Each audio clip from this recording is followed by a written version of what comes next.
Back for round 2. Last time we were discussing what I would carry 5 items in a plastic bag.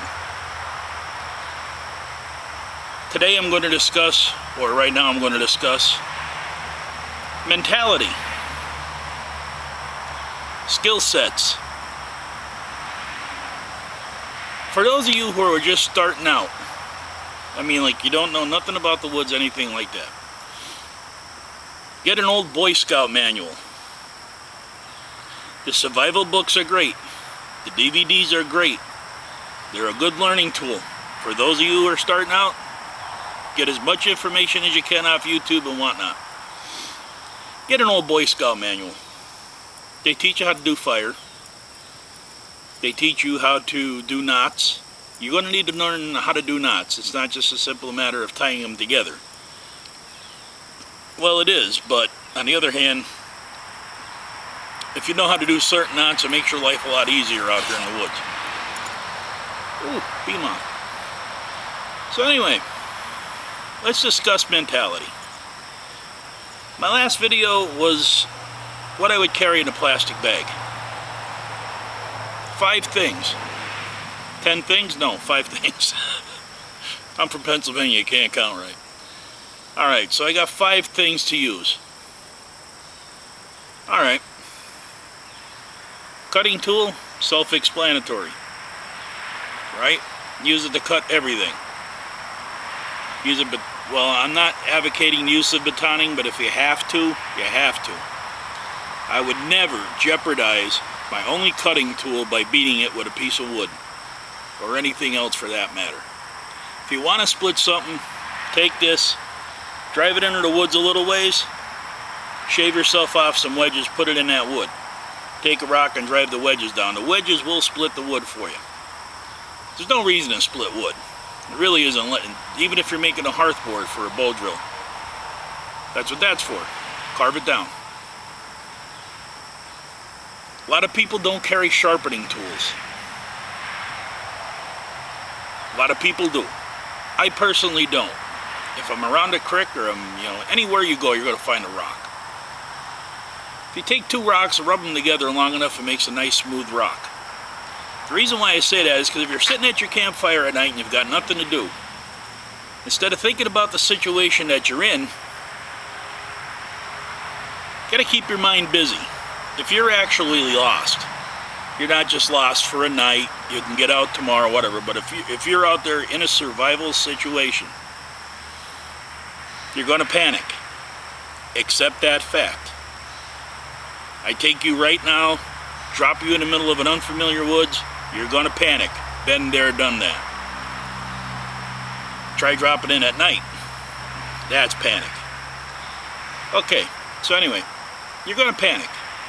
The best way to fight woods panic, wood shock, I believe that's what they call it nowadays, is wood shock, is keep your mind occupied.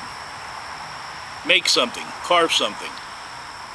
Shave off the mag block like I was telling you to.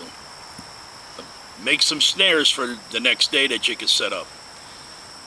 Start thinking about how you're going to do signaling. If you're lost, you want a signal to get out of there.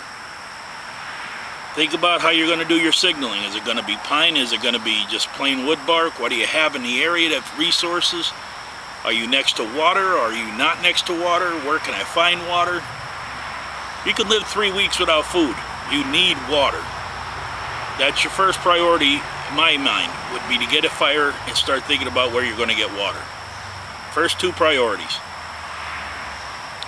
Now, okay, we have the entire cutting tool thing. Mosquitoes. The other item I was carrying in my bag was this. It's paracord or bank line, depending on what you want to carry. It's your preference. I've got sewing thread, I've got trap lines, I've got fishing line, I've got the line itself. If any of you ever watch Fun in the Woods, Dave Pearson, really big monkey, that guy, he makes a lot of things out of rope. If you're a smaller person, say a younger kid at 15, 20, 25 years old, even older, and you're into like say 185, 200 pound, This is 550 pounds static. That means it'll hold 550 pounds. It doesn't mean you can bounce on it. It might break at 350 pounds if you're pulling and bouncing on it. But you can make yourself a chair. You can make yourself a hammock. You've got your fishing line. You've got sewing line. So that's that. Now, once you take these 7 strands out of here, this part here is basically nylon. So are the strands, but this part here is basically nylon. If you have a severe cut, and I'm saying this in a survival situation, don't do this at home just to try it. If you have a severe cut, start this in a fire. Just a little piece like that. It'll start to melt. Once it starts to melt, put it on the cut. That's all you have to do is just dab it on there. The plastic will seal up the wound. Wipe the wound off. Make sure it's clean. Use your t-shirt, whatever. Make sure that wound is clean. Melt the plastic on there. It will seal it up. And it's going to burn like a Dickens, but it'll seal it. Mag bar. Years ago on Dual Survival, we seen Dave heal up a wound with gunpowder. You put the black powder in the wound, cauterize it. You do the same thing with a mag bar. These things are going to hurt and they're going to burn, but they will save your life. You scrape some of these magnesium shavings, which they will ignite wet. Shave some of these magnesium shavings into a wound, spark a light on it. Unfortunately, it's going to hurt, but it will seal up a wound. The other thing I decided on was a pot.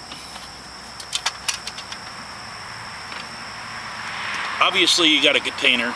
You boil water, cook food, do whatever you need to with it.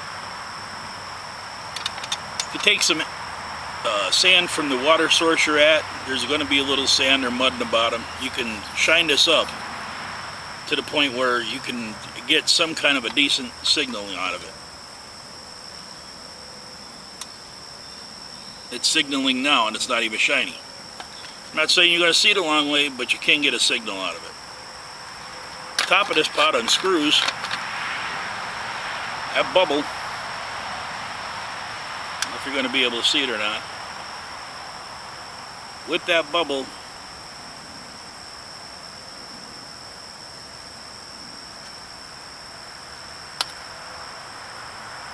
there it is. I don't know if you can see it or not, but with that bubble you can direct light, focus light onto tinder and get it lit. Inside the pot, there's a lot of aluminum. You got the lid, there's a little spout in there. See it? Drinking straw. If you can't get down to the creek, you can crawl up to it. You can put the bottom of this in there, use that for a drinking straw. It'll even be flavored, it'll taste like coffee. So there's a lot of mentality here that you gotta realize when you're stuck in the woods, use whatever you could possibly find to necessitate your rescue. Sharpen this bale down, you can make hooks out of this bale. You can take the one side off, it is a hook here. You can hang stuff over the fire. In the back here there's a wire also. So there's a lot of mentality to it. These boonie hats, the older ones are 100% cotton. This one here I believe is a ripstop, so it's got nylon in it, so it's not going to be good for char. But if you can find a good cotton hat, you can wear that cotton hat in the woods, make char cloth out of it. While you're sitting around in camp, these are all little things you can do to keep your mind off what situation you're in. If you go out and own skill sets, and what they mean by own skill sets is you can go out and get a fire, you can go out and get water, you can go out and do everything you need to do. You know how to do it. You're going to forget a lot of it in a panic situation. Once you start getting your mind working, it's going to start coming back to you. So if you can't remember exactly what to do, sit down. Sit right where you are. Sit down. Take 5 minutes to collect your thoughts. Go through the gear you got. See what you have to work with. One thing nobody thinks of is you got clothes. This is a 100% cotton t-shirt. Do I need sleeves? No. Alright, take my cutting tool and I take the sleeve off of here. Now the sleeve gives me a bandana, gives me a wound dressing, gives me char cloth. That's out of your clothes. You've got pants on. Do you need pants? Or can you go with maybe like I guess what they call a 3/4 length short?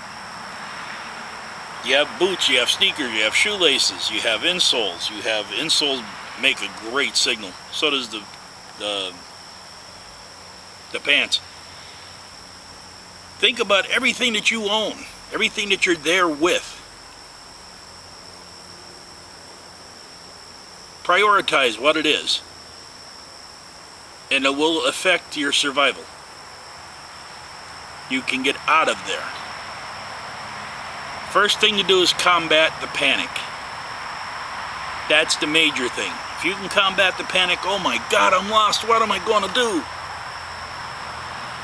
You're dead at that point. You stay like that, you're going to die. You're going to shrivel up in the woods, you're going to get wet, you're going to go hungry, you're going to dehydrate. Not saying it's a guarantee, because it's not. Some people come back out of it most of the time. Sit down where you're at. Prioritize what you have with you. Then, once you get that down and you know what you got, start thinking about ways you can affect your survivability where you're at with what you got, because you can make tourniquets even out of this. The bag you brought into the woods. Think about that plastic bag for a second. What can you do with a plastic bag? Well, let's see just for a second. I can make a dew catch on a tree. Possibly get water if there's no holes in it. If I got a wound, I'd make a nice dressing. I could wrap it up with some of that bank line or that paracord and make a good dressing. I could even wrap it up with pieces of this bag. You take pieces of this bag off. Don't destroy the whole bag, just pieces. Wrap it up good and tight.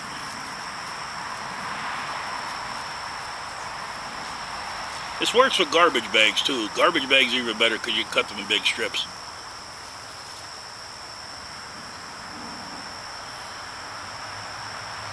That's good cordage. You can build a shelter out of that. You can tie off a wound. I would even venture to guess that for an emergency situation, you could probably make a noose out of that and catch something with it. Maybe a ground squirrel, a chipmunk, something like that. But think about what you got, including the bag that you just went into the woods with. And then affect your rescue from there.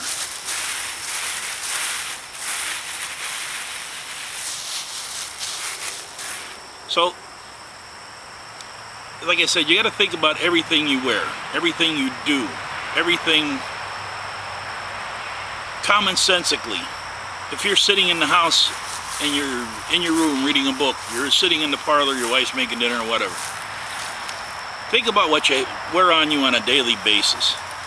I wear socks, I wear shoes, I wear underwear, plastic bands, I wear pants, I wear a belt, I wear a t-shirt. Underneath my t-shirt, I always have, there's a piece of rawhide leather, some keys, they sharpen up real well. Inside the bag here is, well, this is my medicine bag, but inside this bag I have a Fresnel lens, a magnifying glass lens that's an 8 power. It's always there. Got my dog tag chains, I got dog tags. They can be used for signaling. They're polished up enough they can use to, reflect light onto a tinder source. One thing we always did in the service, I carry P38 with me on my dog tag chains. Gives me a nice sharp point. Strike. It strikes a ferro rod if you bust it off. It'll shave magnesium. And I have gutted a fish with a P38 can opener. But while you're out there, like I said, you're sitting at home, think about what you wear on your body every day, because what you wear is going to affect your survivability. Even if you just carry a knife with you on a daily basis, a pocket knife. Any knife is better than no knife. There is no survival knife in this world. There is a knife you have on you when you need to survive. No matter what you want to carry with you, you need the knife that you have on you at the time you need it to affect your survivability. Well, this is K-Bar User. I want to thank you very much for your time and your patience. If you like the video, hit the like button. If you're not a subscriber, subscribe. But just use your mind to think about survival, because what I have on this table will get me through a 72-hour period. Alright, you have a good day.